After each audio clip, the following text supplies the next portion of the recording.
Bon, bonsoir à tous. Alors ici, on est dans la continuation du programme des soirées riches et inspirantes avec David Athias, avec moi. Aujourd'hui, on va aborder un thème qui est un thème un peu délicat, parce que c'est un thème qui va toucher le mariage et les problèmes des couples.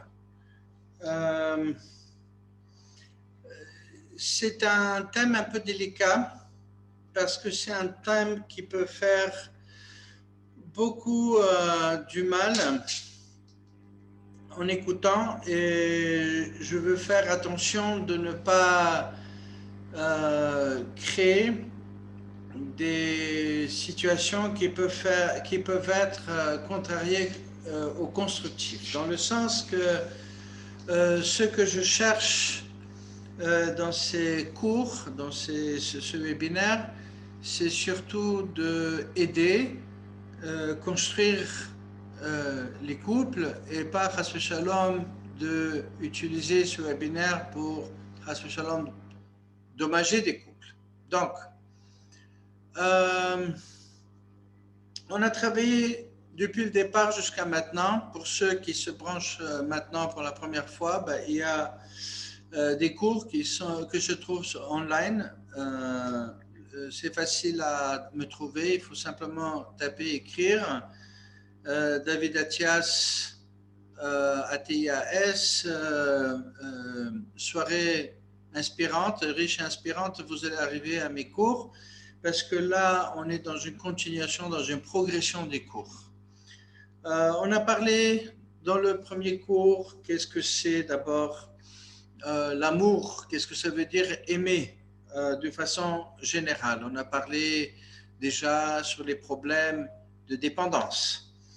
On a parlé sur les besoins qu'on va avoir, les besoins que les amis peuvent avoir, donc ils vont chercher la faute qui peut se commettre en cherchant de quelqu'un d'autre de nous donner une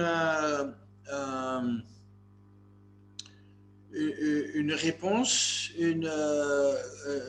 quelque chose qui va combler nos propres besoins. On a parlé à quel point l'importance il est du travail avec soi-même pour pouvoir vraiment mettre en marche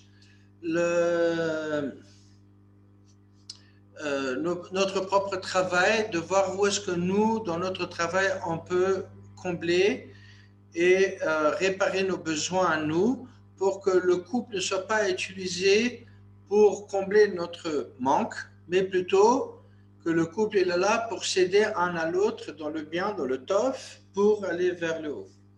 On a parlé de l'authenticité, de l'importance, qu'est-ce que ça veut dire d'être authentique dans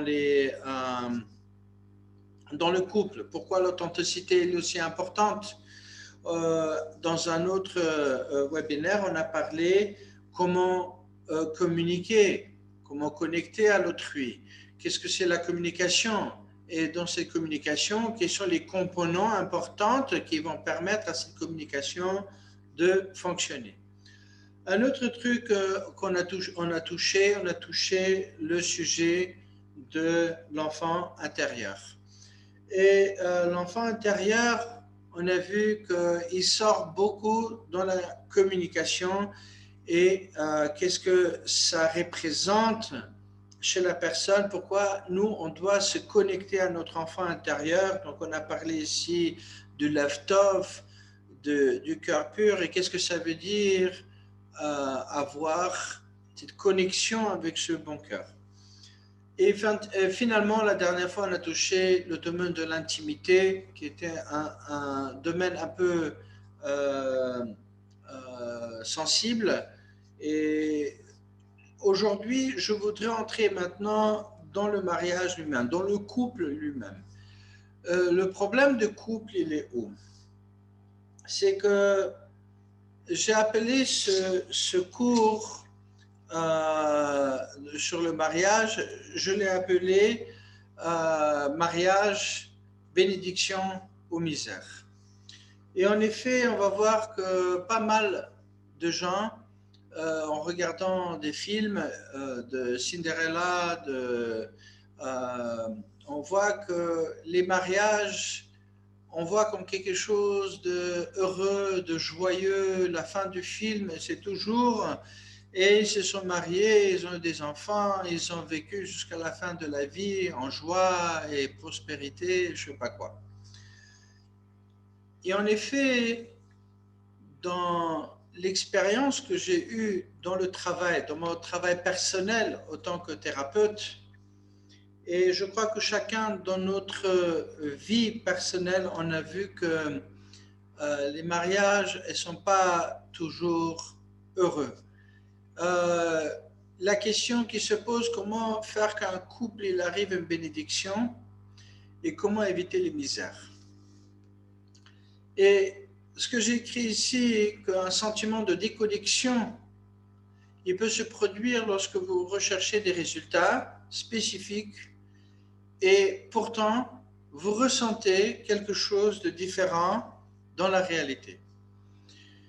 Et là-dedans, quand on va parler des mariages, quand on va parler des couples qui vont se mettre ensemble, Baruch Hashem, ils ont un shidur, le shidur a bien fonctionné, ils ont compris qu'ils sont faits un pour l'autre, ils vont se marier, donc il va faire une belle fête, il va avoir les Sheva Brachot, et tout est vraiment merveilleux. Là, ils vont entrer dans le Bet Knesset, on va donner au Khatan le Kavod, la Kala le Kavod. Et malheureusement, dès qu'une période va commencer à partir où les gens s'habituent maintenant à ce mariage, donc les mariés sont mariés, maintenant, les mariés sont confrontés un avec l'autre. Et je vais montrer ici déjà le problématique qu'il va y avoir dans ces couples. Et c'est des problématiques qui vont se créer presque automatiquement et il va être obligé d'être là. Encore une fois, je ne suis pas un psychologue et je ne parle pas comme un psychologue, je parle comme quelqu'un qui travaille sur le terrain, qui a vu des milliers de patients et j'ai travaillé avec des milliers de problèmes de Shalom Bayit. Et quand ça arrive au Shalom Bayit, presque tous les Shalom Bayit, les problèmes, c'est au départ, tout était merveilleux. Tout était tellement parfait, sinon ils ne seraient jamais mariés. Qu'est-ce qui se passe maintenant au fur et à mesure dans le couple qui va commencer à casser graduellement ce couple? Et avant de commencer à entrer dans ces problèmes, on va voir aujourd'hui 15 vraiment étapes, 15 problèmes qui vont se suivre, qui vont être en fait les destructeurs, les tueurs des couples. Et encore une fois, peut-être pas encore une fois, mais je voudrais faire ici clair une distinction que ces problèmes, elles ne sont pas justifiés. Les problèmes qu'on a dans la vie, elles viennent parce que nous, on ne sait pas déchiffrer ou comprendre la réalité qui est devant nous. Si nous, on était capable de voir la réalité dans ce que la réalité, elle est en soi, on n'aurait jamais parlé des choses de la façon dont on parle. Donc ici, un des problèmes, avant de commencer à parler des problèmes, peut-être je voudrais donner ici une petite, déjà aller en envers, si vous voulez, de vous parler, quel est le but ici de ce cours, de ce webinaire. Dans la vie, on a des rôles. On a des rôles des hommes, on a des rôles des femmes. C'est clair que je dis au départ que le problème qu'on a tous, c'est qu'on est tous en train de jouer certains rôles dans la vie. Et en force de jouer des rôles, on risque de rater nos conjoints et nos enfants complètement.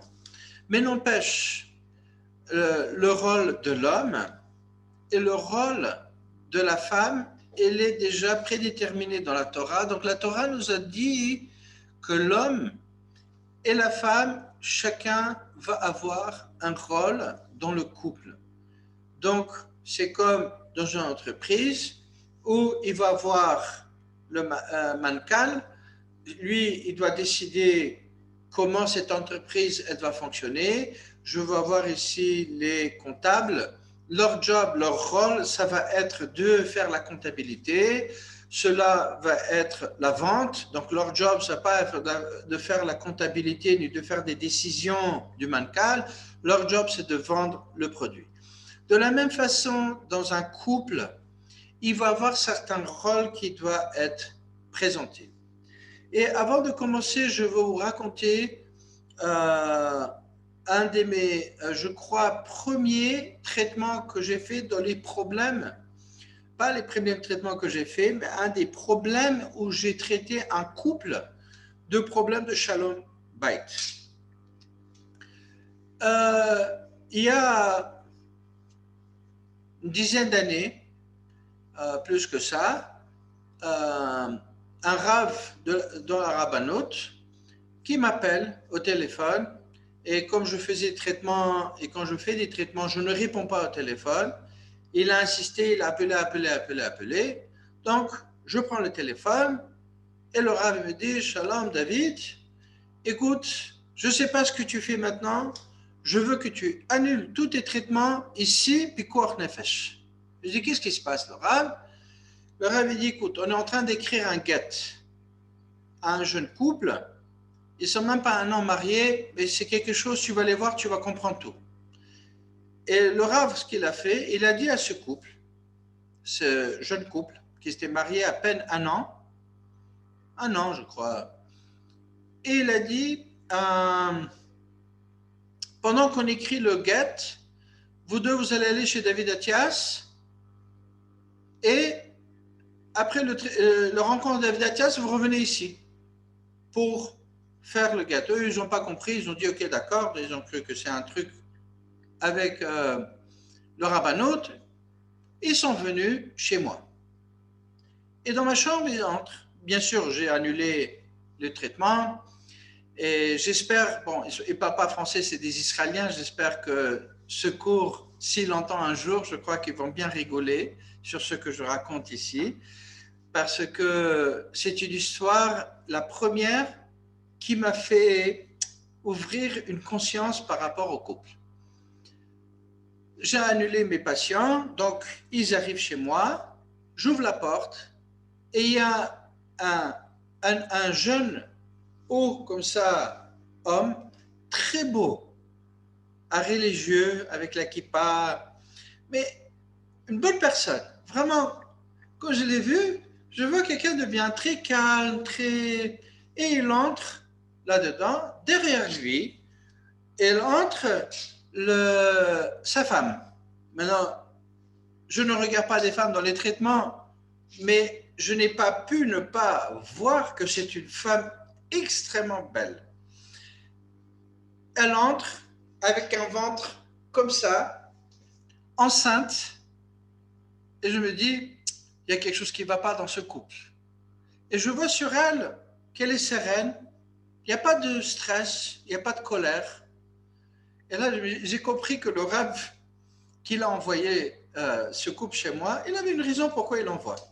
Je lui dis, allez, entrez, c'est tout. Et je dis, ok, explique-moi, qu'est-ce qui se passe?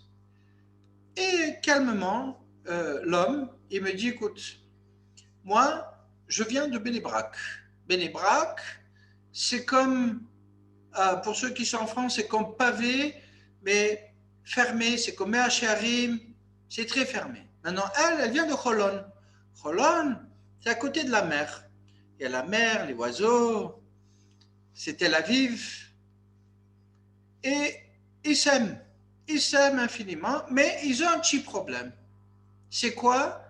Ils se sont mariés, elle est tombée enceinte, Baruch Hashem, après le mariage, et ils ont commencé à faire des décisions où est-ce qu'ils vont vivre.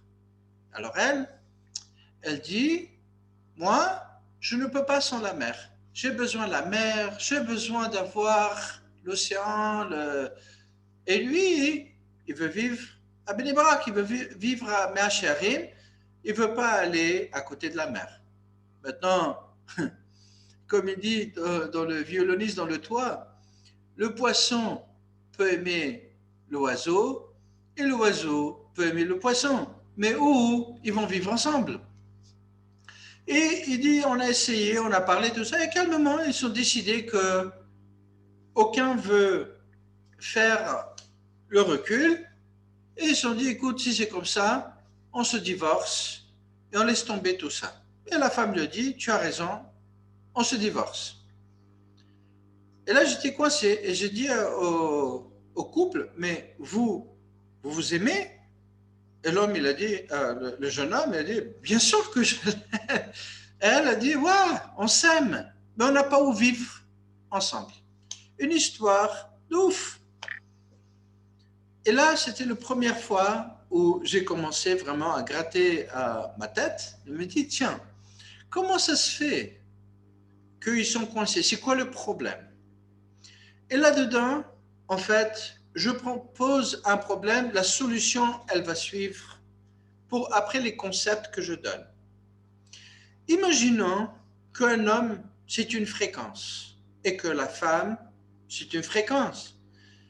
Quand j'écris ici des fréquences, qu'est-ce que c'est une fréquence? La fréquence représente une synthèse de tout ce qu'une personne a vécu dans sa vie.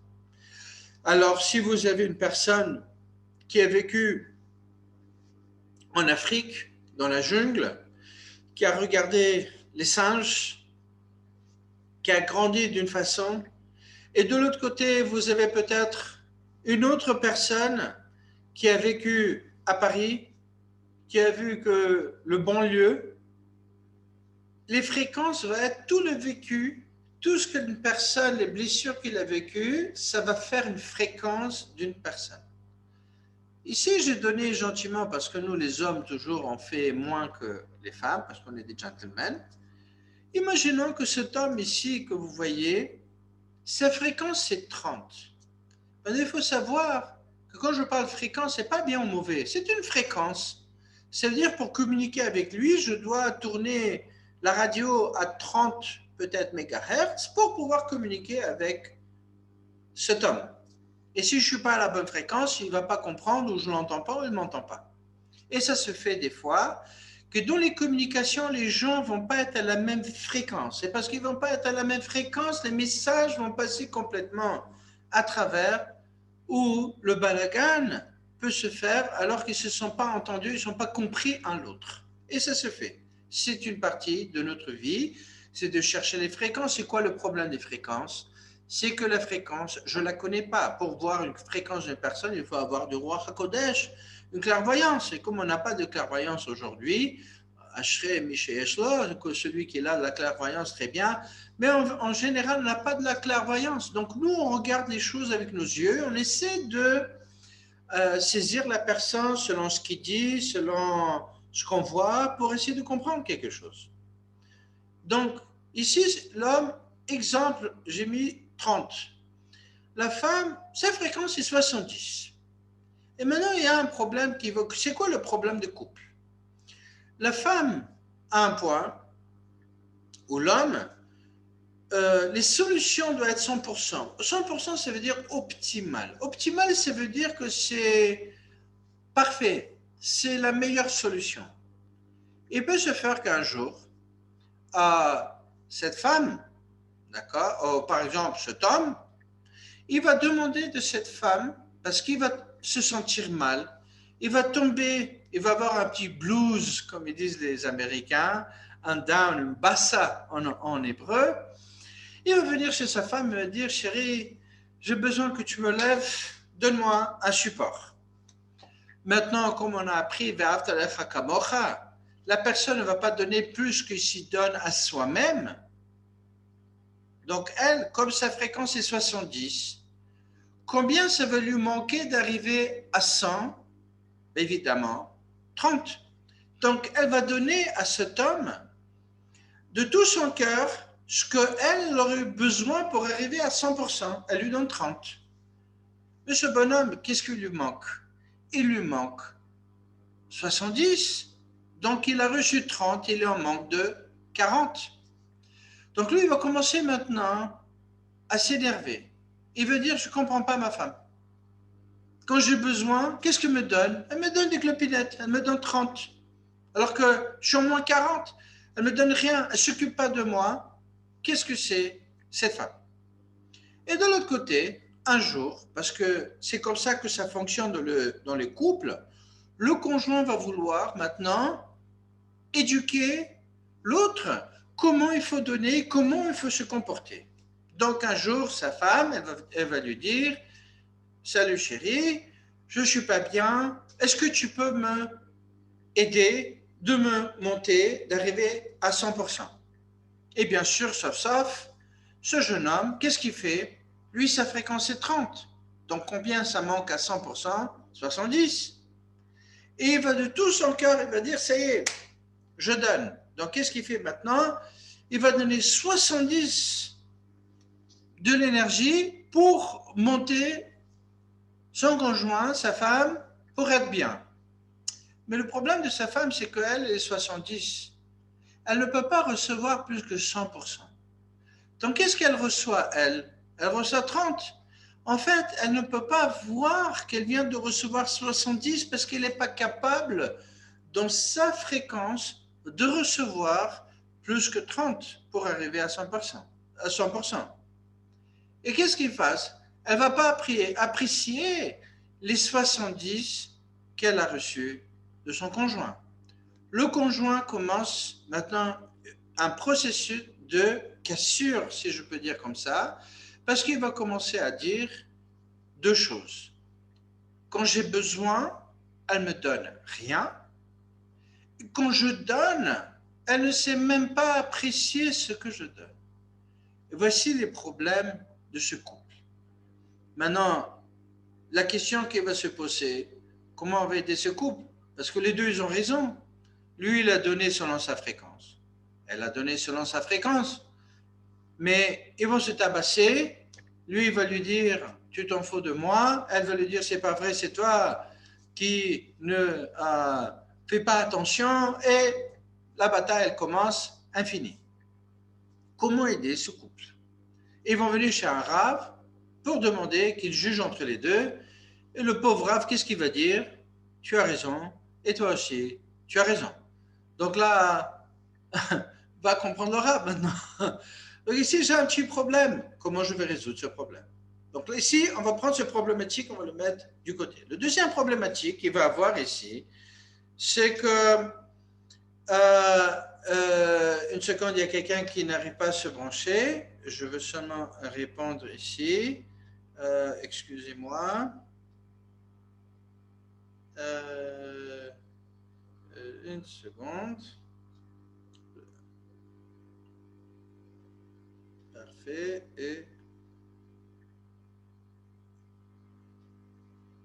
très bien. Donc, là, je continue. Donc, il y a une deuxième problématique qu'il peut y avoir dans le couple. Il y a les deux qui vont se mettre ensemble, ils vont s'asseoir sur une table. Il y a une problématique. Il faut trouver une solution. Maintenant, par exemple, les deux, ils veulent décider où est-ce qu'on va passer les vacances. Bon, aujourd'hui, avec le Covid, les vacances, c'est dans la maison. Mais bon, à l'époque, il y a très longtemps, on pouvait en fait décider où est-ce qu'on va faire les vacances. Et qu'est-ce qui se passe maintenant? C'est que lui, il va être très excité et dire, ah, les vacances, c'est bien, viens, on va dans les montagnes, on va voir des super forêts, on va voir les nuages, on va voir le soleil, les antilopes, je ne sais pas quoi, ce qu'il y a dans les montagnes, les ours, je ne sais pas ce qu'il y a là-bas. Et de l'autre côté, elle va dire, mais non, non, non, tu n'as pas compris. Moi, je vais à la mer, ah, il y a des vagues, il y a là-bas des poissons, c'est beau la mer. Où ils vont maintenant faire les vacances. Alors, si je traduis ça mathématiquement, qu'est-ce que je reçois ici maintenant? Il y aura un problème. C'est quoi? C'est que celui qui est l'homme ici, qui est fréquence 30, pour arriver à optimal 100%, il va dire à la femme, la solution c'est 70, parce que c'est ça qui manque pour arriver à 100%. La femme, ici dans ce cas-là, il faut que ça, dans la vraie vie, les fréquences sont beaucoup plus compliquées. Là, j'ai fait proportionnel juste pour comprendre un concept. La femme, elle va dire, la solution c'est 30. Elle va dire à son mari, tu gaspilles toujours trop d'argent, tu donnes trop, 30 c'est assez. Maintenant, lui, il lui dit, mais c'est pas assez, on a besoin de 70. Et de nouveau, il se tabasse. Comment résoudre ce problème? Voici un grand problème de yom-yom, de jour à jour, dans les couples. Il y a un qui dit comme ça, l'autre non, c'est pas comme ça, c'est comme ça. Et vous se disputez parce que qui a raison. Alors chacun va donner ses raisonnements. Mais non, regarde, je t'explique. Alors le 30, il dit, tu vois pas, c'est 70, je t'ai expliqué. Elle va dire, mais non, t'es un menteur, c'est trop, parce que tu jettes comme ça. 30, pas besoin plus que 30. Et de nouveau, ils vont venir chez le Rav va leur dire, écoutez, vous avez les deux raisons. Donc là, comment faire? Comment entrer dans le système où on va pouvoir maintenant créer justement un équilibre entre les fréquences? Alors d'abord, il faut comprendre où est le problème de départ. Le problème de départ, que ces fréquences, pour l'homme ici 30, pour la femme ici 70, ce sont des fréquences que seulement nous, on peut les connaître nous-mêmes. Ça veut dire que si l'homme, déjà dès le départ, il venait chez la femme, il aurait dit, je parle numériquement pour comprendre les concepts, écoute chérie, ma fréquence c'est les 30, et donc moi pour arriver à 100%, j'ai besoin d'arriver à 70. Là, cette femme, elle pourrait lui répondre, ah, ma fréquence à moi c'est 70, je ne suis pas capable de te donner plus que 30, je n'ai pas des moyens. Dans ce cas-là, l'homme va chercher comment prendre ces 30, entre guillemets, de sa femme et chercher comment lui, il peut générer quelque chose qui va donner ces 40 pour arriver à 100%. Donc celui-ci va être content toujours avec sa femme et son conjoint.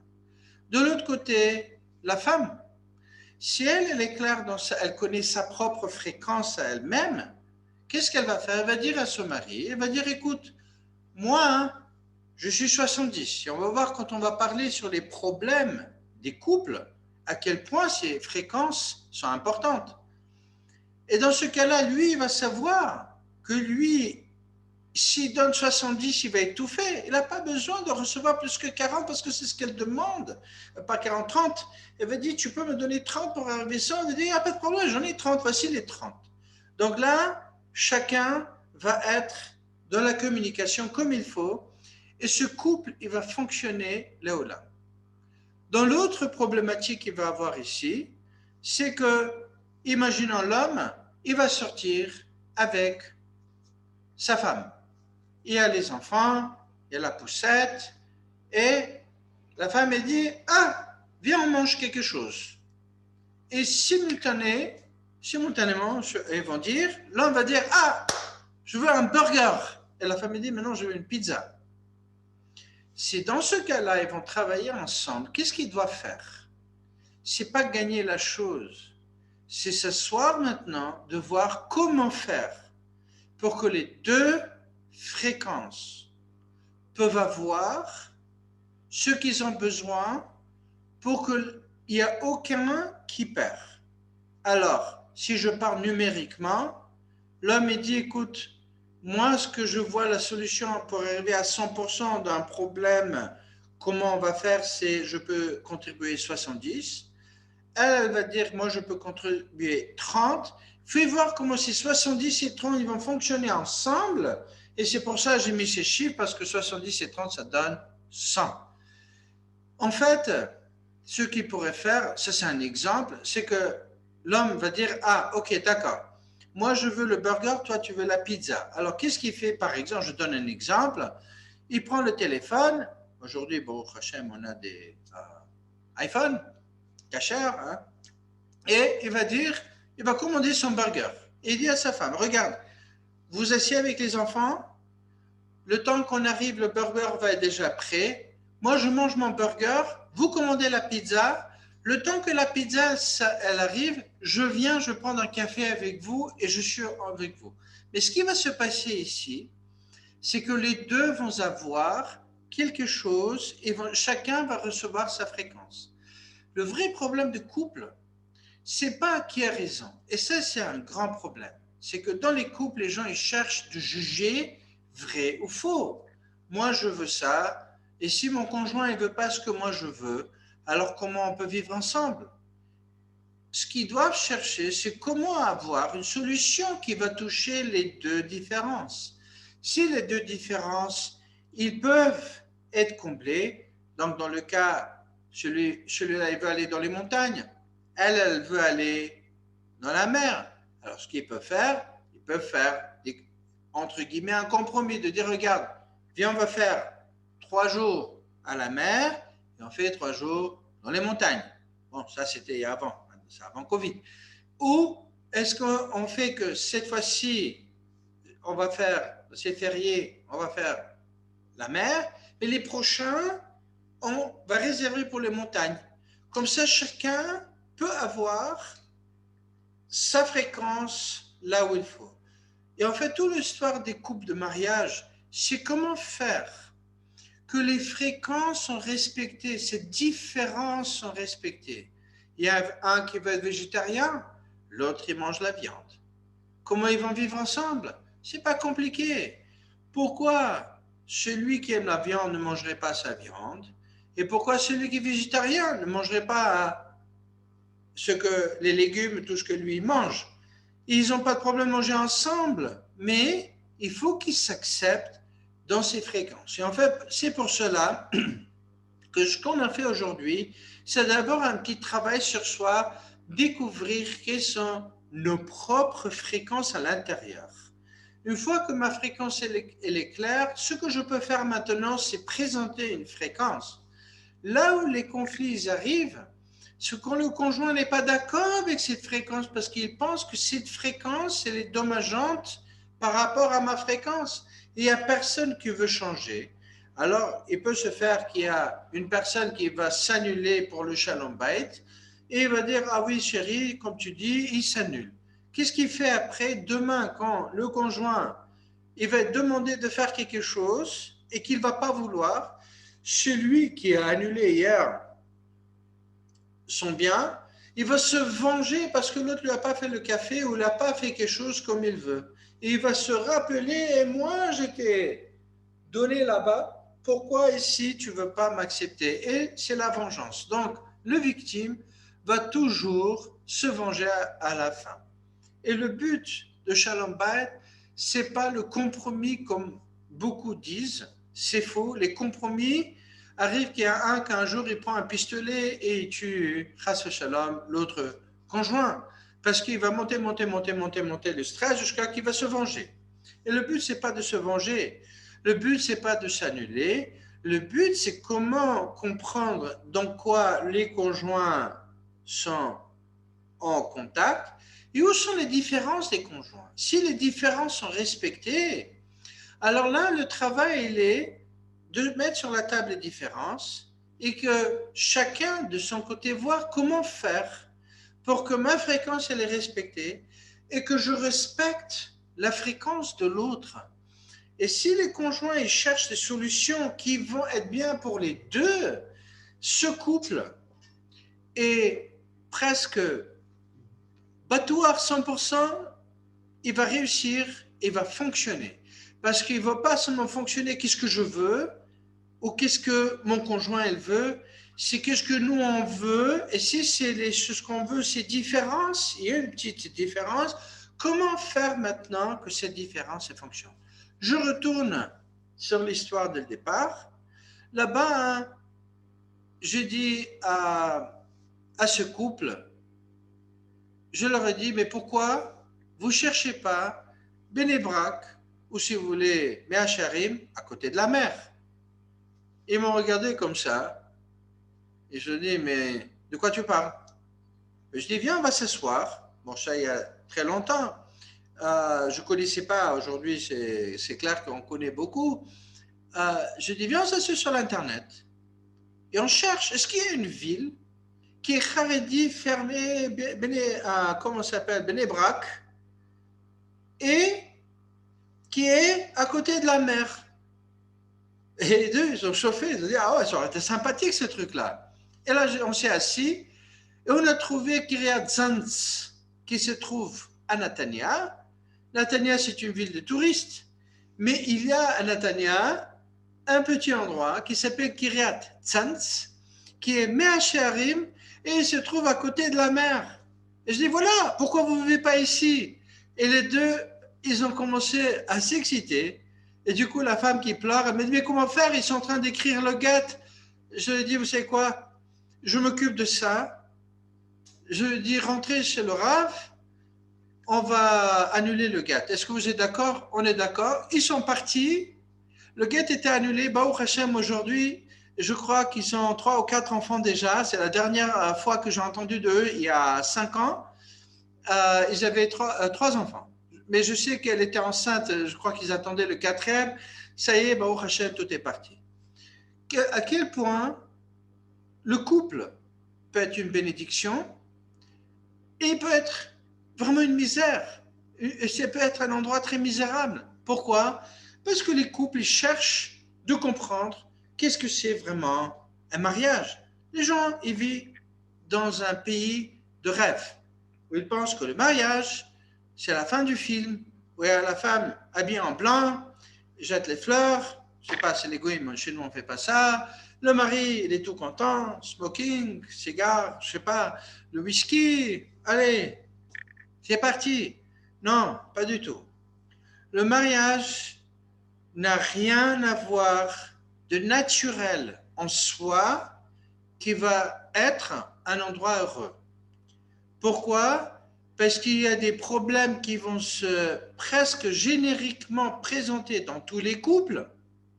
Et il faut savoir que si le couple n'a pas travaillé, il n'a pas mis des efforts, il n'a pas mis des efforts dans le travail de soi, chacun en soi, ils n'ont pas nourri le couple pour pouvoir fleurir, aller vers le haut, il ne va pas y avoir du tout une réussite dans ce mariage.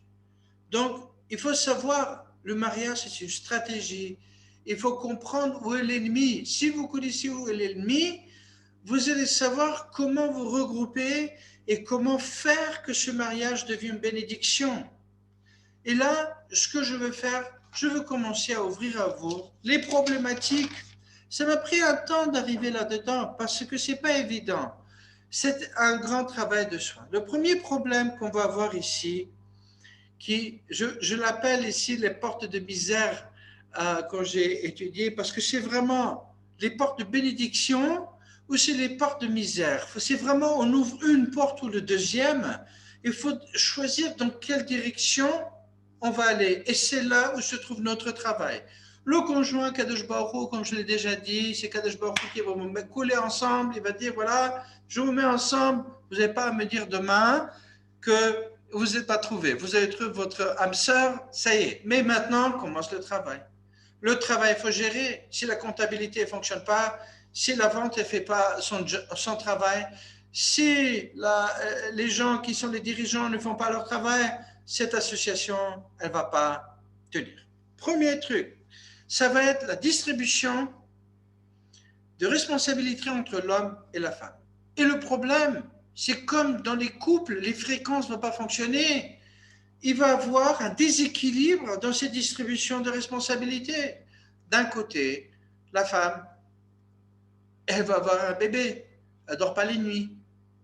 De l'autre côté, l'homme, alors elle doit être au travail, elle doit s'occuper des enfants, elle doit faire le psychologue, le juge dans la maison, elle doit cuisiner, elle doit ranger les affaires, elle doit s'occuper, en plus, répondre à ses besoins personnels. Donc, elle va travailler, elle va amener de l'argent, elle est peut-être une mora, elle ne sait pas où aller. Alors que l'homme, de l'autre côté, d'un côté, si c'est le monde religieux, Baruch Hashem, il est dans les yeshivas, il est débordés par les sujets qui travaillent, euh, qui sont complètement, c'est une autre activité complètement par rapport à la femme. Et quand il va rentrer, euh, il s'attend que il y a à manger, il y a une casserole qui est là. Et s'il n'y a pas de casserole, il va se sentir mal. Il a faim. Pourquoi il n'y a pas de casserole? Pourquoi on ne mange pas? Pourquoi la maison elle est balagane? Ou s'il est un peu fatigué, encore pire, il va avoir des disputes dans la maison. Alors, comment ouvrir cette porte? Parce que là, on a une porte qui est coincée. Et ça, c'est la première chose que le couple va voir. Les enfants, ils viennent, elle est enceinte, elle est fatiguée. L'homme, il a un business important et il va lui dire, écoute, chérie, moi, jamais les sous. S'il n'y a pas des sous, on ne mange pas. Et elle est déprimée. Elle ne peut pas être toute seule. Elle est en train de vomir, elle n'est pas bien. Et en plus, si sa mère se trouve 5000 km de elle, peut-être elle se trouve, je ne sais pas, en Angleterre ou en France, et que les parents sont en Israël, elle est seule. Qu'est-ce qu'elle va faire? Elle a que son mari. Alors le mari ne peut pas quitter son travail. Et il se sent injuste. Il commence, ici, c'est le premier coup qu'on va avoir, les gens vont avoir, c'est les premiers désaccords qui vont se créer. Ici, ce qui est important, c'est maintenant accepter, parce que où se trouve le problème, c'est que dès le départ, les distributions des rôles ne sont pas mises en place avant que les gens se marient. Il n'y a personne qui leur dit, tu sais, quand il va être marié, il va travailler, il va être dans la yeshiva, il doit amener de l'argent, il ne peut pas quitter. Elle aussi, elle doit savoir quel est son rôle, mais lui aussi doit savoir que sa femme est le numéro un. Il n'y a personne à dire à l'homme que tout l'argent qu'il va gagner, il ne va avoir aucune beracha si sa femme elle est déprimée à la maison.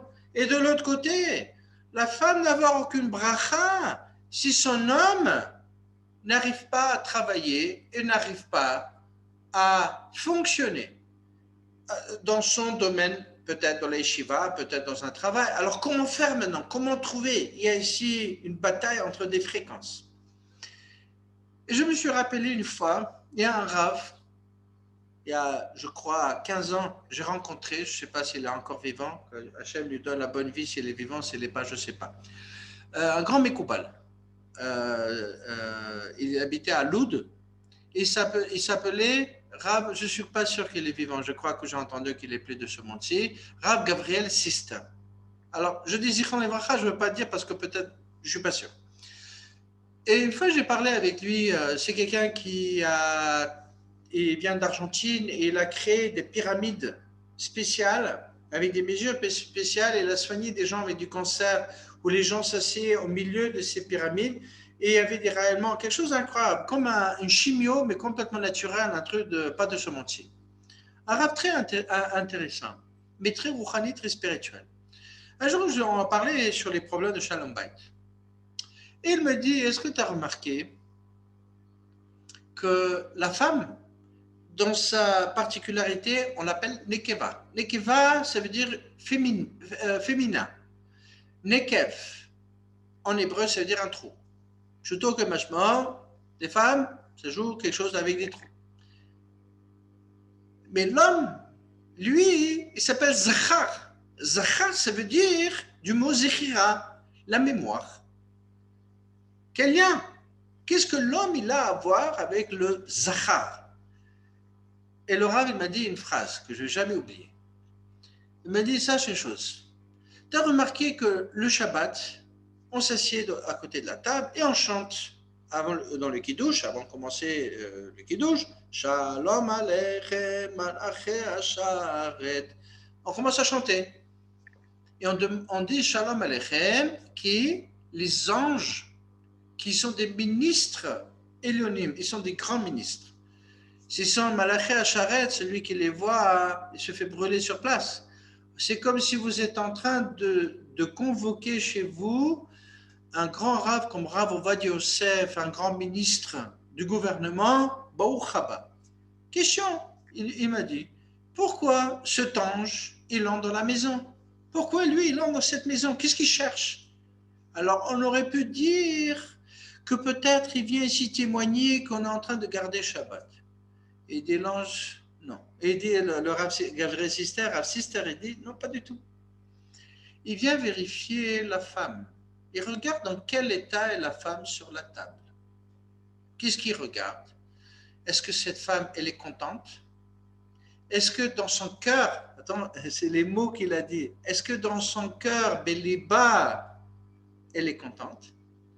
Ou est-ce qu'elle est Khafouya Roche? Khafouya Roche, ça veut dire qu'elle est tout comme quelqu'un, Hachem Ishmar, en deuil, sur cette table. Et il dit comme ça, le Rav Gabriel Sister.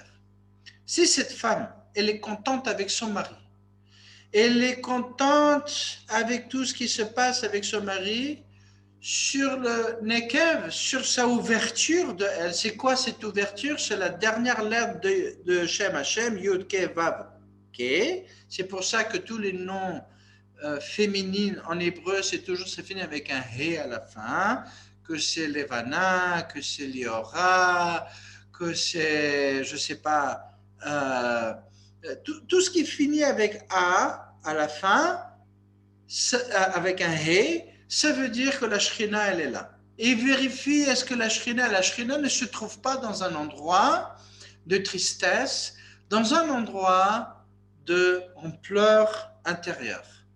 Et il vient vérifier la femme.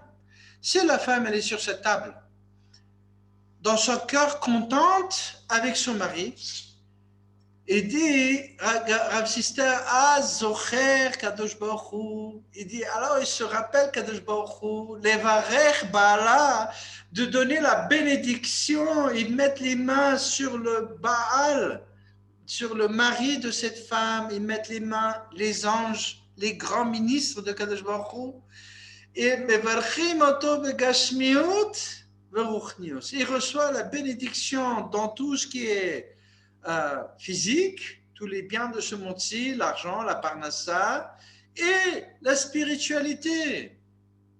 Mais il dit, s'il entre là-dedans, et ces anges, ils voient que la femme, elle est khafouya roche, elle est comme dans une ampleur, elle est à l'intérieur, elle n'est pas contente avec son mari. Il dit, qu'est-ce qu'ils font ces anges? Il dit, ici, à Das-Karem, il y a un hôpital à Jérusalem, où les portes, elles tournent en rond. Et il dit, pendant que vous avez dit Shalom Aleichem, les anges sont déjà partis. Et qui entre dans cette maison, ce Shabbat? Le même serpent qui était avec Adam Rishon et Chava, celui qui fait tout le balagan dans l'histoire de Am Israël, de tout le peuple juif, il entre dans la maison parce qu'il voit qu'il n'y a pas de lumière. Il voit que la Shrina ne se trouve pas sur le ré de cette femme, sur le pétard.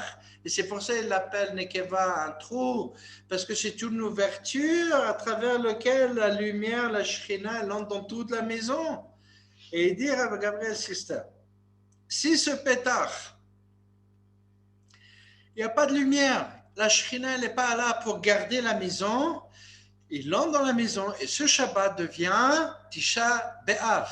Il devient un endroit de bataille et de tristesse et de pleurs et de cris.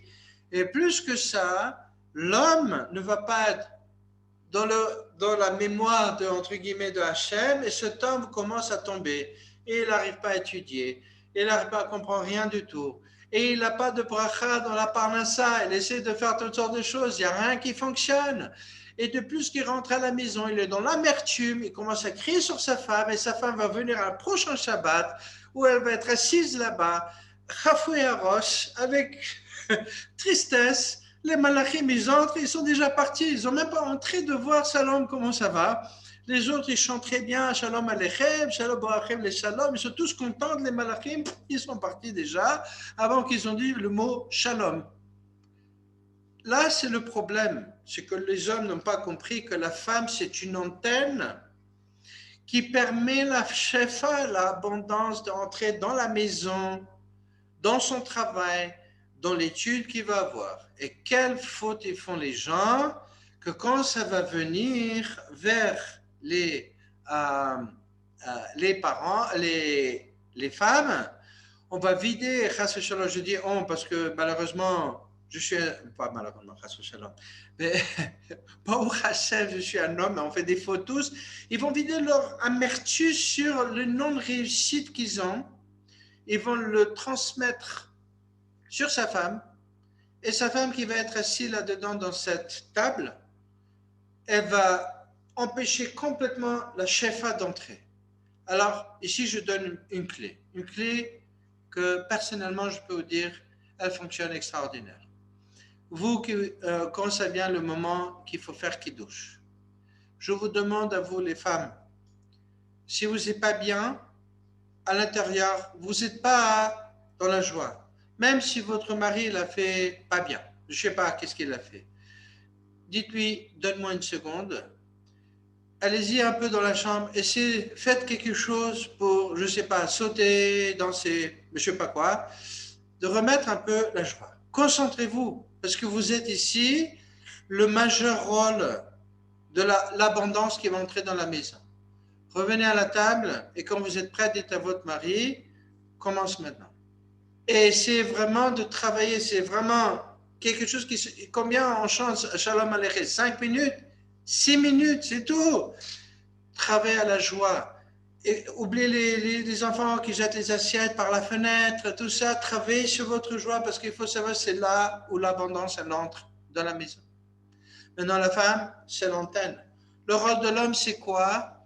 C'est assurer d'amplifier cette antenne. C'est comme la boîte de la radio qui a une antenne. S'il n'y a pas une bonne boîte, l'antenne ne sert à rien, elle ne peut rien faire. Donc, le rôle de l'homme, c'est quoi? C'est faire ce qu'il faut pour aider que sa femme elle soit contente. Même si ce n'est pas juste. Peut-être que ce n'est pas juste. Mais pourquoi? Il n'y a pas de justice, ce n'est pas en cours de justice. Qu'est-ce qu'on peut faire? On travaille sur les fréquences pour réajuster, pour trouver comment aller de retrouver justement cette dynamique, ce dynamisme dans le couple. Donc, la première chose que je veux donner ici, c'est cette distribution de responsabilités. Et la responsabilité, encore une fois, c'est la capacité d'accepter quelqu'un ou quelque chose. Ça ne veut pas dire que vous êtes obligé de faire quelque chose. Mais est-ce que vous êtes capable, encore une fois, je parle ici l'énergétique, je ne suis pas un psychologue et je ne suis pas quelqu'un qui travaille, mais dans le Webster, la responsabilité veut dire la capacité, et ça je l'ai déjà mentionné, si je peux accepter que le conjoint, par exemple, il ne sait pas ranger la maison. Il ne sait pas ranger la maison. Je ne sais pas pourquoi. Je peux demander, je peux travailler, essayer d'aider ce conjoint qu'il arrive à améliorer peut-être dans sa performance. Mais si je sais que ce n'est pas sa fréquence, et les 70 par exemple, comme j'ai mis ici, comment je peux avec les 30, je ne peux pas demander d'elle de me donner 50, elle ne peut que me donner 30, donc je dois travailler avec ces 30. Alors si j'ai besoin d'une chemise repassée, elle ne sait pas. Elle a un problème, peut-être de repasser. Ce n'est pas une femme qui va me repasser de chemise. Ce n'est pas grave. Trouvez comment faire. Allez au pressing, comblez, faites-vous votre propre chemise. C'est une chose qu'on peut faire, non? Et de l'autre côté, des fois, la femme, elle veut que l'homme, il soit, je ne sais pas, quelqu'un qui va toujours venir la demander comment tu vas, raconte-moi qu'est-ce que tu ressens. Peut-être sa fréquence à lui, c'est 70, je ne sais pas, et qu'il n'est pas capable de le faire. Au lieu de s'attendre de lui de venir et de dire, ah, c'est quoi ta fréquence? Donne-moi 5 ans, je ne sais pas, quelque chose qu'il n'est pas capable. Peut-être cette femme elle devait venir chez lui et dire, regarde, je veux te dire qu'est-ce que je ressens, je veux te raconter quelque chose. Alors lui, peut-être, il va entendre. Il ne sait pas poser des questions, comment tu vas, mais elle peut s'exprimer. Elle va venir, elle va s'asseoir, elle va dire, écoute, tu sais, j'ai remarqué, j'ai vu, j'ai compris certaines choses. Donc là-dedans se trouve la distribution de responsabilités. Est-ce que je peux accepter? Parce que ça, c'est maintenant la base. Vous allez voir qu'on ne va pas pouvoir faire tous les 15 points aujourd'hui. On va continuer, on va voir la deuxième partie de ce cours. Mais ici, on est en train d'ouvrir les premiers problèmes. La première porte qui est entre la misère et la bénédiction, c'est est-ce que moi, je suis prêt à accepter les différences qui sont entre moi et mon conjoint et pas seulement d'être accepté dans les yeux de mon conjoint. Deuxième chose à montrer ici, une autre porte qui arrive, c'est les finances. Les finances, c'est un grand problème. Pourquoi? Pas parce qu'il manque, il y en a. Il peut y avoir des couples où il y a un conjoint qui fait un revenu tranquille de 200 000 euros par mois ou 200 000 shekels par mois. Sa femme, elle ne travaille pas. Elle s'occupe des enfants. C'est la maman. Donc, quelque part, on aurait dit, voilà, c'est bien, ce couple, il va réussir. C'est faux. C'est faux parce que cette femme, elle est en train de s'éteindre. Elle est en train de dessécher. Des fois, c'est des femmes qui gagnent. Et que les hommes, aujourd'hui, dans le monde religieux, il y a un nouveau truc. Bon, je dis nouveau ces derniers 100 ans, peut-être, où la femme elle travaille et l'homme il ne travaille pas, il n'a pas de revenus. Mais c'est la femme qui ramène le revenu avec l'intention que l'homme va aller étudier pour faire le Kiddush Hashem. Et c'est très bien. Mais les hommes, ils vont avoir un problème. Et des fois, ils vont se sentir mal. Attends, elle, en plus, si c'est, elle travaille comme une ménahelet, elle est responsable de Beth Yaakov, d'une école, donc elle a une fonction importante. Et lui, personne ne sait même comment il s'appelle, ce mec-là. Et pourtant, lui, il étudie. Il va dessécher. Il commence tout de suite un système de cassure de cette relation. Ce couple, il se casse. C'est important que les deux, ils travaillent. Que les deux, ils ramènent quelque chose, même si ce n'est pas beaucoup, mais qu'ils ramènent quelque chose dans la maison. Jamais, moi je dis, c'est pas bien que dans un couple, il y ait une femme qui ne travaille pas, parce que ça se passe aujourd'hui, c'est moderne, c'est à l'inverse. Il faut que la femme est occupée. Vous savez, avant, il n'y avait pas de machine à laver. Il n'y avait pas de machines, de sèche-linge. Il n'y avait pas toutes sortes de systèmes automatiques. Aujourd'hui, en France, il y a toutes sortes de machines. Vous mettez tous les aliments et les cuisines même tout seul. Euh, j'ai oublié comment ça s'appelle. Il y a un truc, il y a même en ligne. Euh, il n'y a pas beaucoup de travail finalement. Il y a beaucoup aujourd'hui, même qu'ils ont une bonne qui vient, ils lui payent en France, ça coûte des clopinettes, ici un peu plus cher. Et même une fois par semaine, elle règle la maison, elle fait tout en ordre. Et puis si la maison, elle est propre. Alors qu'est-ce que fait la femme? Ou qu'est-ce que fait cet homme? S'il a la maison, il commence à dessécher. Il tourne. Et si les enfants sont à l'école? Et si euh, les choses se font, la machine avant, les femmes partaient ensemble à la rivière et ensemble ils faisaient les linges, ensemble ils repassaient, ensemble ils cuisinaient, c'était commune. Les femmes, elles n'ont pas le temps vraiment de dire je ne suis pas occupée, j'ai rien à faire. Aujourd'hui, dans une situation où les gens sont non occupés, pas occupés, c'est catastrophe, c'est un système où les gens ils vont dessécher. Donc, et c'est ce que je donne vraiment pour vous aujourd'hui, c'est de savoir. Il y a des gens qui dépensent l'argent, il y a des gens qui sauvegardent l'argent. Comment accepter les autres et de trouver l'équilibre? Si ces finances ne sont pas claires dans le couple, c'est la deuxième porte qui se casse. Et la troisième finale que je veux parler ici aujourd'hui, c'est l'éducation d'enfants. L'éducation d'enfants, elle est problématique. Pourquoi elle est problématique, l'éducation d'enfants? Parce que l'éducation d'enfants, elle va varier. La maman, elle pense que l'enfant devrait être éduqué de cette façon, le père de cette façon. Les portes ici de misère, c'est surtout qu'il y a un des conjoints, parce qu'il veut la vérité, il tient la vérité comme ça, il va se mettre devant les enfants à critiquer l'autre conjoint, de dire mais c'est pas vrai, pourquoi tu parles comme ça, c'est injuste de parler comme ça. Catastrophe. Ces gens-là, s'il vous plaît, ceux qui font ça, vous détruisez les enfants ils s'en fichent. Qui a raison, qui n'a pas raison. La seule chose que les enfants veulent savoir, c'est vraiment Est-ce que les parents, ils parlent le même langage ou pas? Les parents, ils ont un problème, vous sortez dehors, vous mettez des gants, vous tapez, vous disputez, vous faites tout, rentrer à la maison, mais que vous êtes clair dans une euh, communication, l'enfant doit recevoir, c'est comme dans l'armée, il y a un soldat. Le général il dit feu et le commandant il répète feu. Le soldat, qu'est-ce qu'il fait? Il tire. Il n'a pas de doute. Même si ce feu, il n'est pas bien, il ne va pas douter, il est sûr de soi. Le soldat, il est sûr de sa décision parce qu'il est clair dans les commandes. Si l'enfant reçoit la commande, maman elle vient, elle va dire c'est pas bien ce que tu fais.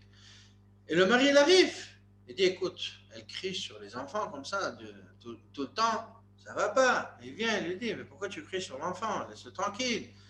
C'est un gosse, pourquoi tu cries sur lui?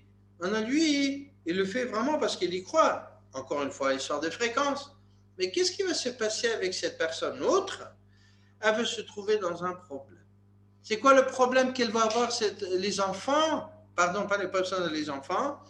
Ils vont se trouver dans un bilboul. Ils vont être en confusion. Pourquoi? Parce que le commandant, le général, il dit feu. Le commandant dit pourquoi le feu? Qu'est-ce qu'il va faire l'enfant? Lui, il est perdu. Alors, il peut coller au commandant, il peut commander ici, mais il sait déjà que c'est un chaos total dans cette armée. Il n'y a plus de règles, il n'y a plus d'ordre. Donc, dans la famille, c'est important que les deux parents parlent le même langage. Il faut se mettre ensemble. Ce qu'on va parler la prochaine fois, on va ouvrir, c'est comment ce langage doit se faire entre l'homme et la femme, parce qu'ici déjà on entre dans une nouvelle porte d'éducation d'enfants, et on va voir comment ces communications doivent se faire entre l'homme et la femme, pour que le message puisse passer chez l'enfant sans confusion, en gardant les différences entre l'homme et la femme, c'est-à-dire entre papa et maman, ils ont le droit d'avoir des différentes opinions et même de réagir différemment sur la commande, mais le message, comment entrer le message chez l'enfant pour que lui reçoive une commande claire et directe, sans confusion. Bon, le temps il passe, il est déjà le temps de finir notre webinaire. Si Dieu veut, le mardi prochain, s'il vous plaît, si vous avez des gens, passez l'information parce que ce que vous allez avoir chez moi, ce ne sont pas des clichés ni des paraphrases.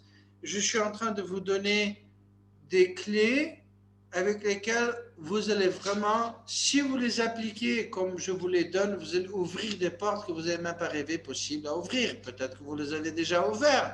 Peut-être que cette porte est encore fermée.